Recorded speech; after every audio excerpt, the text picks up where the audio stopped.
Rain hammered the shutters of the old house in Cap-Haïtien the night she found the letter. The wind kept slamming against the window panes as if the storm itself wanted to break in and expose everything at once. Eliana's hands trembled over the ink-stained envelope, her heartbeat pulsing in her throat, louder than the thunder rolling above the boulevard. She hadn't meant to find it. She had only been cleaning, waiting for David to return from the docks, but curiosity was a trait that always punished her at the worst times. Her eyes dropped to the name on the front. Not her name, not David's name, someone else's. She swallowed. The room felt suddenly smaller. The old lamp flickered, and the walls seemed to tilt. She looked toward the door, half expecting David to walk in, soaked from the rain, smiling like he did, warm, familiar, safe. But now there was a chill where safety used to live. She slid the letter out. Read it. Don't read it. Her breath shook. In her chest was a quiet terror she couldn't name, the kind that doesn't scream, but whispers. She unfolded the paper. You don't know the truth about your fiancé. He is not who you think he is. Ask him about the night of April 12th. If he lies, leave. No signature. Just thunder, shadows, and that one date, April 12th. She stared at it, stunned. That date meant nothing to her. But the handwriting was worse than the message. Because she recognized the curves of those letters. She had seen them before. On birthday cards, on little notes slipped into her hands during adolescence. On promises written under mango trees. The handwriting belonged to Jonas. Her past, her first mistake, the boy she once loved before David. Her pulse raced. Why now? Why him? Why this? The letter dangled in her hand as she sank into the chair. Rain banged harder against the shutters, as if the sky wanted to expose every secret Cap-Haïtien had ever swallowed. She pressed the paper to her chest, eyes burning. David, her childhood friend, the boy who carried her schoolbooks when she sprained her ankle. The one who chased dogs away from her yard. The one who whispered dreams to her on the pier when they were 13, their feet dangling over black water, watching fishermen lamps flicker across the waves. They had waited years to finally be together. And now, days before their engagement ceremony, Jonas sent this. She stood, she paced, doubt spread like poison through her thoughts. David was honest, loyal, gentle, he was everything Jonas never was. But if David had nothing to hide, why was her body shaking? A knock on the door. She froze. Eli, are you here? David's voice, muffled by the storm. She stuffed the letter into the drawer and slammed it shut. She inhaled, forcing her heartbeat to calm, then opened the door. David stood there soaked, hair dripping, shirt plastered to his skin. He smiled that familiar smile, the one that always disarmed her. The smile she suddenly no longer trusted. You look like you saw a ghost, he laughed lightly, stepping inside. It is cold. That rain feels like needles. She stared too long. He noticed. What's wrong, honey? Her voice almost cracked. She steadied it. David, what happened on April 12th? He froze. Just for a second, but she saw it, a flick of panic behind his eyes. A tightening of his jaw. A breath caught too quickly. Most people would miss it. She didn't. April 12th, he repeated, carefully. Why are you asking me that? She didn't blink. Just answer. He forced a laugh. Eli, I don't even know what you're. Don't lie. Her tone surprised them both. Lightning flashed across the room. He stared at her, rainwater still dripping from his chin. Where is this coming from? She folded her arms. I found a letter. His face changed. A subtle collapse. Not guilt, not innocence. Something else. Something that scared her more than either. Eliana, he said quietly, stepping closer, I have never lied to you. She wanted to believe him. God, she wanted to. Then tell me what happened on April 12th. Silence. The storm filled the space between them. Eliana, he whispered, not tonight, please. Her insides dropped. Not tonight. Not now. Not an answer. She stepped back. So there is something. His eyes closed. Pain washed over his expression, a pain that looked older than their relationship, older than their memories, older than their shared childhood. Eliana, he said again, softer this time, some truths destroy people. Some truths don't solve anything. She felt her heart crack. And lying saves them. Is that what you think of me? That I break? He reached for her. She stepped away. The distance hurt him. She saw it, but she couldn't touch him. Not with her mind screaming. Lightning flashed again, and in that white instant she saw something in his eyes. Fear, real fear, not of losing her, of something else. Eliana, he murmured, I swear to you, I love you. I always have. But please, don't dig into this. Some wounds don't need light. She backed toward the hallway. If you don't tell me, I will find out myself. Eliana. She walked away, grabbed her coat, and stepped barefoot into the storm before he could finish. Eli, he shouted from the door. But the rain swallowed his voice. She didn't look back, not because she didn't love him. She left because she did. And love mixed with doubt is a poison that eats you alive in your own home. Dash dash dash. She didn't go far, just to the pier where they used to sit as teenagers. The storm raged, wind ripping through her hair, but she couldn't feel the cold. She only felt the letter under her coat. Jonas's handwriting, Jonas's warning, Jonas, the ghost she never wanted back in her life. Eliana. She spun, and there he was, Jonas, standing under the broken pier light, rain dripping from his jaw, eyes steady, expression unreadable, like he'd been waiting for her to run. Her past had come to collect its debt. Jonas stepped closer, rain dripping from his eyelashes as he looked at her beneath the broken pier light. The storm whipped around them, tearing at Eliana's coat as she stared at the man she once loved. Lightning split the sky above Cap-Haïtien, and for a breath, the world froze in a white flash, her present and her past facing each other under the trembling street lamp. "What are you doing here?" she whispered. Jonas didn't answer immediately. His eyes searched her face with a knowing, unsettling calm, like he had expected her to come. Like he had been waiting for this exact moment, in this exact rain, beneath this exact light. "I warned you," he said softly. "You read it." Her throat tightened. "Why would you write something like that? You want to destroy my life again. For what? Revenge?" Jonas stepped closer. "Not revenge. Truth." She recoiled. "You don't get to say that word to me. Not after everything." Jonas exhaled slowly, raindrops gliding down his jaw. "Eliana, I know you don't trust me. I earned that. I am not good match for you. I was young, selfish, stupid. But I'm not here to win you back." His voice broke slightly, and it disarmed her more than anger ever could. "I'm here," he continued, "because the man you're about to marry is lying to you. And if you don't ask the right questions now, by the time you learn the truth, it will be too late, for both of you." She shook her head. "Why should I believe anything you say?" "Because," he whispered, "you saw his face when you said the date." Eliana's breath caught. That moment, David's eyes, the panic, the silence, stabbed her again. She forced her voice to steady. "Tell me what happened on April 12th. Jonas looked away. "It's not my story to tell. If I say it, you'll never forgive me for how it sounds. You need to hear it from him." Lightning rolled across the ocean. The wind pushed waves against the pier, spraying salt into the air. She stepped closer, eyes burning. "Jonas, if you know something that will save me from a mistake, say it. I don't need games. I don't need clues. Just tell me." He clenched his jaw. "Eliana, listen to me carefully. There are parts of David's life, parts tied to his family, that you don't know. And if you dig into them, you will uncover things that can't be undone. Once you see the truth, you cannot unsee it. It will change how you love him forever." Her voice broke. "Then why send the letter at all?" "Because lies don't stay buried," he said. "They rot, and I couldn't watch you walk your whole life into a lie." She stared at him, heart splitting. "If you care about me, truly care, tell me the truth." Jonas looked pained. "Eliana, I care about you more than you'll ever know. That's why I'm telling you to demand the truth from him, not from me." He swallowed. "Please, don't make me the voice you remember for this. Let it be his." "Eliana." They both turned. David stood at the edge of the pier, soaked, chest heaving, hair plastered to his forehead. His eyes locked onto Jonas first, cold, sharp, wounded, before shifting to her. A flash of betrayal crossed David's face. Not anger, hurt. "Eliana," he said breathlessly, "why are you here with him?" She stepped back from Jonas on instinct. "David." But David's voice cut through the rain. "How long has he been back in your life?" Her voice cracked. "He hasn't. I didn't know he was here. I found a letter. You're meeting him, at night, in the rain, at our pier, because of a letter."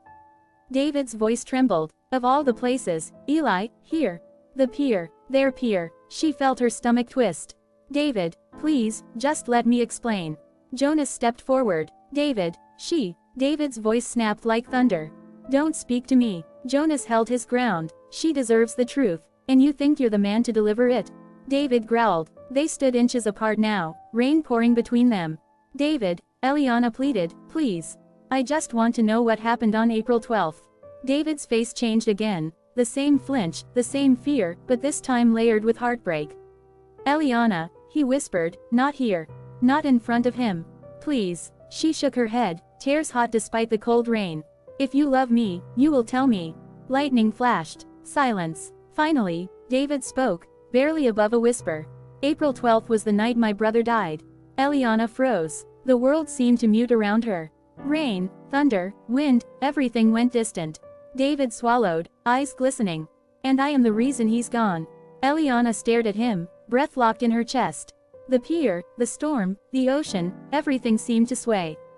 "Your brother," she whispered. David nodded once, eyes cast downward as though the memory itself carried physical weight. "Jean-Paul." His voice broke on the name. "You remember him?" Eliana did, vaguely. A laughing older boy who used to ruffle David's hair when they were children, before disappearing from town. She had never known why he left, only that people spoke of it in low tones, and David never brought him up. "What happened?" she managed. David's jaw tightened. "Not here." He glanced at Jonas again, bitterness flickering in his expression. "Not like this." Jonas stepped back, lifting his hands. "Fine, say it to her alone. But say all of it." He turned to Eliana, eyes softening. "Don't accept half-truths. Not this time." He stepped away into the rain, disappearing into the dark, leaving only the sound of waves crashing against wood. Eliana turned back to David. "Please," she whispered, "talk to me." David looked shattered, stripped of his calm, stripped of the easy warmth he usually wore around her. "Come," he said softly. "Somewhere dry." They walked in silence through the storm, back toward town, to a small abandoned gazebo near the old cathedral, once a meeting place for students, now half-worn and overlooked. David lit a single candle he found inside, its flame flickering unsteadily between them. Eliana sat across from him, hugging her coat. David stared at the flame. "You think I lied to you?" She didn't answer. He inhaled. "Jean-Paul died because of me. But not in the way Jonas wants you to believe." She held his gaze. Rain tapped against the roof overhead. David continued, voice low. "Back then, my brother and Jonas were close. Too close. They got caught up in things I shouldn't have known about. Smuggling, debt, people who don't forgive." He paused. "I tried to get my brother out. I tried so hard, but the night I confronted him, April 12th, things went wrong. He fled, the men after him followed, and when it was over, his voice cracked. He didn't come home." Tears welled in his eyes. "My father blamed me, said I should have left it alone. That I pushed Jean-Paul into danger by trying to save him. After that, I left to live with an uncle for a while. By the time I came back, you and Jonas were," he swallowed. "Together." Eliana felt her chest tighten. "But when you and Jonas fell apart," David continued quietly, "I swore I would never repeat my brother's mistakes. I would build something honest. Clean, safe." His hand trembled. "With you." Lightning flashed, throwing his face into shifting shadow. "David," she whispered, "why didn't you tell me any of this before?" "Because the truth is poison," he whispered. "One drop and it infects everything. I didn't want our love to carry that stain. I wanted to protect what we had." She closed her eyes, fighting tears. "You should have trusted me with your pain." He looked away. "Maybe, but Eliana, you're the only thing in my life that ever felt untouched by darkness. I wanted to keep it that way." The candle flickered. Eliana spoke after a long silence. "Then why would Jonas send that letter? Why warn me now?" David's expression hardened. "Because Jonas is not who he pretends to be. He wants you to believe I'm hiding a different truth, one that isn't mine to tell." Eliana frowned. "What truth?" David hesitated. "It has to do with your family, Eliana. Not just mine." Her blood ran cold. "What are you talking about?" David stood. "Not tonight. You've been through enough. Let me take you home. We'll talk in the morning when." "No." She stood too. "You promised honesty. All of it. Right now." Before David could answer, a voice echoed from the darkness. "She deserves to know everything." Jonas emerged again, drenched, but calm, too calm. His eyes weren't on David this time. They were on Eliana. "Eliana," he said gently, "ask him what his family did to yours." David's jaw clenched. "Jonas, don't." Eliana stared between them. "Someone tell me what is going on." Jonas stepped closer. "Start with the land, David. Her family's land. The reason your father hated you being close to her. The reason you disappeared for 2 years. Tell her who signed the papers. Tell her what her parents lost. Tell her." "Enough." David's voice thundered, echoing through the empty streets. His composure snapped, and Eliana had never seen him look so pained, or so afraid. Not afraid of Jonas, afraid of the truth. Eliana backed a step away from both of them.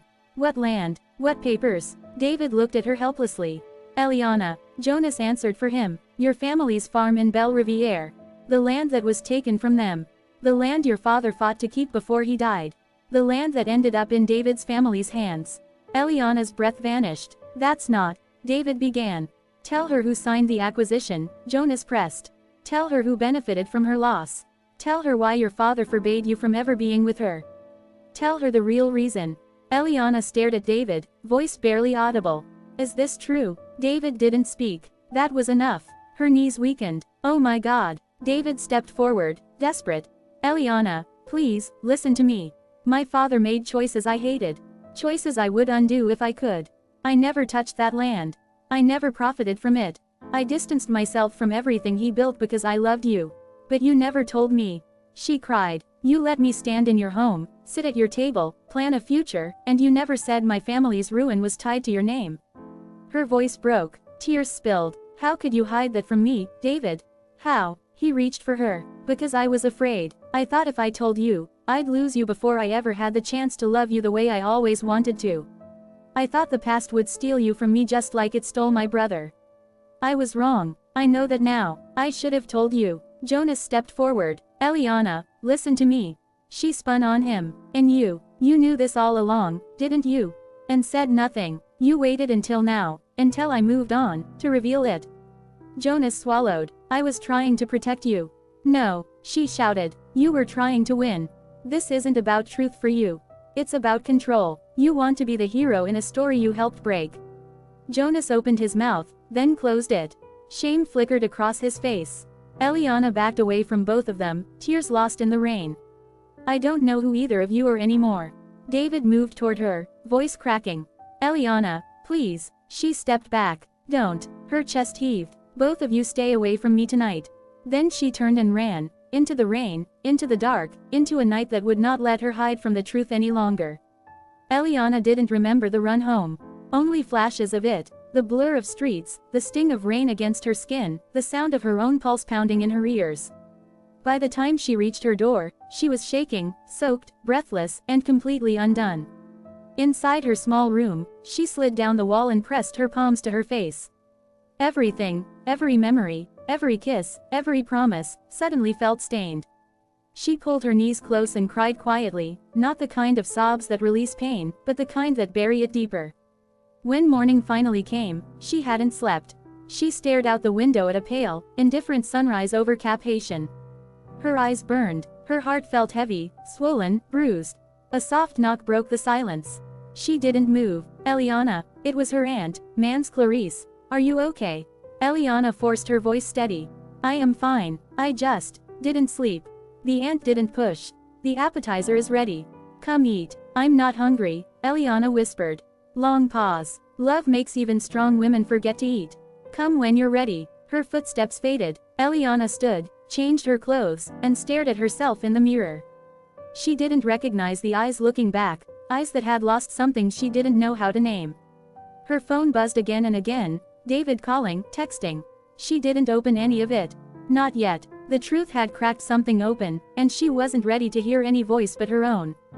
By noon, she had made a decision. She would go to Belle-Rivière. To the land, to the memory of what her family lost. To confront the past herself, not through David, not through Jonas, but through truth she could see with her own eyes. She packed a small bag, tied her hair, and stepped out into the bright, hot day. The road to Belle-Rivière hadn't changed. Sugarcane fields waved in the wind, and the mountains stood ancient and silent in the distance. But as she approached the old DeRosso property, something inside her tightened. The land. Her father had died fighting for it. Her mother had never recovered from the loss. Their home, their pride, their legacy, swallowed behind papers and signatures and silence. She walked the fence line slowly.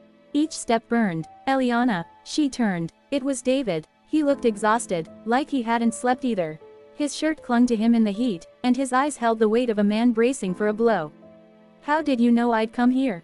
She asked. His voice was soft. Because this is where I would go, if I were you. She looked away. So this is it. The truth you wouldn't tell me. David nodded. Yes. A long silence stretched between them. Tell me, she said finally. All of it. No protecting me. No hiding behind love. Who took this land from my family? David swallowed. My father. Her chest tightened, but she didn't flinch. Why? Because your father was in debt, David said. To the same men who later came after my brother. He borrowed money to save the farm. When he couldn't pay it back, they came to collect. My father stepped in, not out of kindness. Out of greed, he paid the debt, took the land, and left your family with nothing. And I hated him for it. She stared at the field. Why didn't you tell me before? Because I wanted a future with you, he said. And I was terrified that our past would destroy it before it began. Eliana closed her eyes. The wind moved through the canes, whispering like ghosts. And Jonas? She asked quietly. Where does he fit into all of this? David hesitated. Jonas's father was involved with the men who tried to take this land by force, before my father stepped in legally. When your father fought, when the farm was slipping away, Jonas's family chose money over loyalty. Jonas has carried that guilt for years. Eliana opened her eyes. So both families betrayed mine. David stepped closer. But I didn't. I have fought my father on this for years. I left home because of it. I walked away from the land, from the money, from all of it. I chose a different life. I chose honesty. I chose you. She turned to face him. But you still lied. His eyes filled. Yes. And that is my deepest shame. I lied because I loved you too much to risk losing you. But loving you should have made me braver, not weaker. Eliana felt tears gather again. I don't know what to do with all of this, David. My heart is torn between the boy I grew up with and the man who kept me in the dark. David's voice cracked. Then let me help you carry the truth now. I can't rewrite the past. But I can stand with you in whatever comes next, if you let me. She shook her head slowly. I need time. I need space. I need to breathe without feeling like I'm drowning. David nodded. A slow, broken nod. If distance is what you need, I'll give it. I'll wait, Eliana, however long it takes. She looked away, unable to hold his gaze. Then she walked, down the dirt path, past the rusted gate, past the memories, and did not look back. Days passed. She didn't answer David's calls. She didn't answer Jonas's either. She stayed with her aunt in Cap-Haïtien, working at the market, trying to settle her mind. But silence doesn't erase love, and distance doesn't erase betrayal. She carried both, heavy and alive. One afternoon, she found Jonas waiting outside the market. We need to talk, he said quietly. Eliana didn't stop walking. There's nothing left to say. There is, Jonas insisted, following her. Because I haven't told you the whole truth either. She froze. Slowly, she turned. Jonas looked wrecked. Not smug, not manipulative, just tired. Your father didn't lose the land because of debt alone, he said. There was a signature, one that gave my family permission to pressure him. A signature your mother never knew about. Eliana's stomach dropped. Whose signature? Jonas met her eyes. Your own uncle. Eliana staggered back as though struck. Your father wasn't only betrayed by David's family, Jonas said softly. He was betrayed by his own blood. My father and David's father were part of it. I was just a stupid kid who watched it happen. And I've been trying to outrun that guilt ever since. Eliana's breath trembled. Why are you telling me this now? Because I don't want to be your hero, he said. And David is not your villain. The truth is bigger than both of us. And you deserve all of it. Tears filled her eyes. What am I supposed to do with this? She whispered. Jonas stepped back, giving her space. Whatever you choose, just don't let our sins decide your life. Then he walked away, leaving her alone with a truth that finally had all its pieces, broken, painful pieces that still didn't fit. Weeks passed. Eliana did not return to David. She did not return to Jonas. Instead, she returned to herself. She visited her mother's grave in Belle-Rivière. She stood barefoot in the field that once belonged to her family. She let the wind carry her tears. And somewhere in that silence, she made peace with one reality. Love does not erase history. And history does not guarantee destiny. When she finally saw David again, it was on a quiet morning by the sea. The storms had passed. The sky was clear. Eliana, he said softly. She smiled, bittersweet. David. They stood quietly, side by side, watching fishermen cast their nets. I still love you, he whispered. She nodded. I'll always love you, in a way. You're a part of my story. But not my future. The cost is too heavy for us to carry into tomorrow. David's eyes filled, but he nodded with dignity. If this is goodbye, I accept it. Just promise me one thing. She looked at him. Promise me you'll build something of your own, he said. Land, legacy, life, something no one can take from you again. Eliana swallowed. I promise. They hugged. Not a romantic embrace, but a human one. A goodbye that honored what they were, even if they could not be what they dreamed. When they parted, there was no anger left. No blame. Just gratitude and ache, intertwined like roots that once grew together but now must grow apart. David walked one way, Eliana walked another, and the sea kept their secret,